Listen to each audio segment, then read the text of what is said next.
आपण गरिबांना मदत करावी यामधलं आपल्याला सर्वनाम ओळखायचं आहे.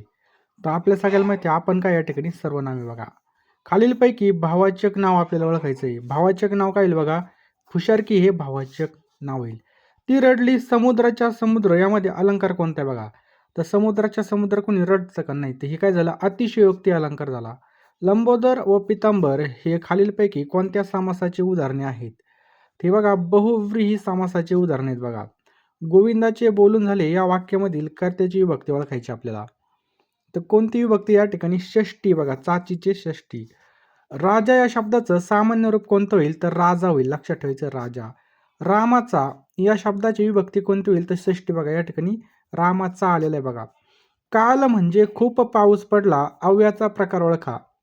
तर कोणतं अव्यय या ठिकाणी आहे? तर क्रियाविशेषण अव्यय. कोणतं बघा? क्रियाविशेषण अव्यय बघा. दही या शब्दाचा प्रकार ओळखायचा आहे. दही हे शब्द कोणते बघा? तद्भव बघा. माझे पुस्तक या शब्दामधील माझे हा शब्द टिंब हा आहे. तर काय बघा? माझे हा शब्द ऑप्शन क्रमांक ए सार्वनामिक विशेषण आहे बघा. स्नेहाने सचिनला मारले खालील वाक्यामधील प्रयोग ओळखायचा आहे. तर मारले या ठिकाणी बघा कर्तरी प्रयोग आहे. शब्दांच्या जाती म्हणजे शब्दांचे काय होय बघा? प्रकार होय. शब्दांच्या जाती म्हणजेच काय? शब्दाचा प्रकार